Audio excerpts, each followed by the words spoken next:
Houthi menyerang Saudi Arabia kemarin, harga minyak dunia yang selama 4 hari ini bergerak naik perlahan, naik semakin tajam ke $112 per barel. Kita sebaiknya langsung mengaitkan serangan Houthi ini sebagai bagian dari ketidakstabilan dunia saat ini menjadi akan semakin memanas sampai ke seluruh dunia, agar kita menjadi waspada tentunya. Salah satunya juga kita harus waspada dengan kemungkinan krisis pangan yang diperkirakan akan terjadi di dunia ini sebentar lagi. Kita semua tahu, selepas kelangkaan minyak goreng di Indonesia, harga naik 100%. Ketika harga naik 100%, maka minyak goreng mendadak ada di mana-mana. Ajaib ya, sulap. Bukan, begitulah negara kalau kalah dengan mafia. Begitulah negara kalau dimodali dengan mafia pangan. Kita lanjut, setelah BBM naik 2 kali, ditambah minyak goreng naik 100%. Jangan kaget kalau Indomie harganya akan naik 25% lebih mahal dari kemarin. Dan pangan-pangan lain akan naik seperti beras, gula, kopi, teh, dan lain sebagainya. Kita juga tahu harga BBM di Eropa saat ini mendekati 2 euro atau sekitar 30 ribuan rupiah per liternya. Kalau harga saat ini di Indonesia 15 ribuan rupiah, maka sekitar 5 ribu dan 10 ribu rupiah adalah harga yang disubsidi oleh pemerintah. Harga seharusnya adalah 20 sampai 25 ribu per liternya. Seberapa kuat APBN menahan harga? Kita belum tahu juga. Baiklah, sebelum membahas dalam negeri, kita melihat ke dunia terlebih dahulu. Efek perang Ukraina terhadap harga pangan. Sungguh, perang bisa menjadi masalah besar di dalam rantai pemasok pangan dunia. Bisa mendistrupsi banyak hal termasuk kekurangan pangan. Contoh terbaik salah satunya adalah harga minyak bumi. Ketika mendekati perang, harga minyak sudah mulai merangkak naik. Yang diikuti banyak komoditas lainnya, harganya pun bergerak naik. Tidak kecuali gandum, gula, dan minyak goreng. Kita mulai analisa dengan angka dan data. Rusia adalah pengekspor nomor 1 dunia dengan 18% gandum dunia. Ukraina nomor 5 dunia dengan 7% produk ekspornya. Dikombinasi mereka berdua, Rusia, Ukraina menjadi 20% ekspor gandum oleh mereka.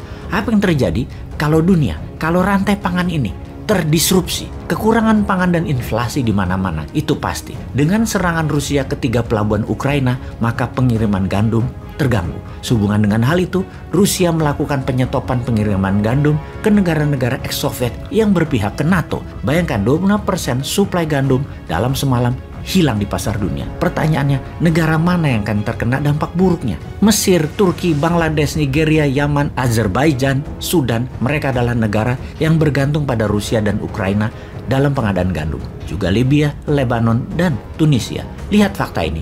Gandum Rusia bukan dibeli oleh negara besar, tetapi oleh negara dunia ketiga, negara berkembang. Sementara gandum di negara-negara tersebut adalah makanan utama ibarat nasi di Indonesia. Mereka akan kelaparan atau dapat dipastikan akan ada kenaikan harga pangan hingga 25%. Kita lengkapi data lain lagi sejak tahun 2020 hingga sekarang. Harga gandum di dunia sudah meningkat 33% dan harga minyak bunga matahari sudah meningkat 60%. Dan ketika perang meluas atau menjadi panjang, semua akan menjadi lebih buruk lagi. Salah satunya karena semua negara sekarang menyiapkan cadangan pangan untuk negaranya masing-masing dan ini membuat demand terhadap pangan meningkat. Kita lanjutkan lagi mengenai minyak goreng. Kita semua tahu Ukraina dan Rusia adalah negara pengekspor minyak goreng bunga matahari. Itu sebanyak 76% kebutuhan dunia. Mereka memonopoli sunflower oil dan saat ini produksinya berkurang jauh. Kita tahu bahwa di dunia ini ada minyak kelapa sawit, minyak kedelai dan lain sebagainya. Namun sunflower oil dan olive oil adalah hidangan utama di negara maju seperti Eropa dan Amerika. Penggunaannya banyak, terutama di dunia restoran, food industry, sementara suplai barang tersebut menurun tajam. Yang terakhir, kita analisa adalah harga gula yang sejak tahun 2020 sudah meningkat lebih dari 20% harganya di dunia. Memang Rusia dan Ukraina bukan top produser gula, namun gula selalu menjadi produk ikutan yang sensitif naik ketika konflik terjadi. Dan sebagai pengingat saja, hub barang-barang pangan Afrika dan Asia Barat adalah negara Mesir, di mana saat ini negara yang ambil barang tersebut melalui Mesir dibatasi karena pemerintah Mesir mulai mencadangkan untuk cadangan pangan nasional Mesir. Libya, Sudan, Nigeria, Yaman mulai marah terhadap Mesir. Kembali ke awal cerita, Houthi menyerang Saudi. Apakah kemarahan tersebut bagian dari marahnya pemberontakan Houthi? Mungkin saja.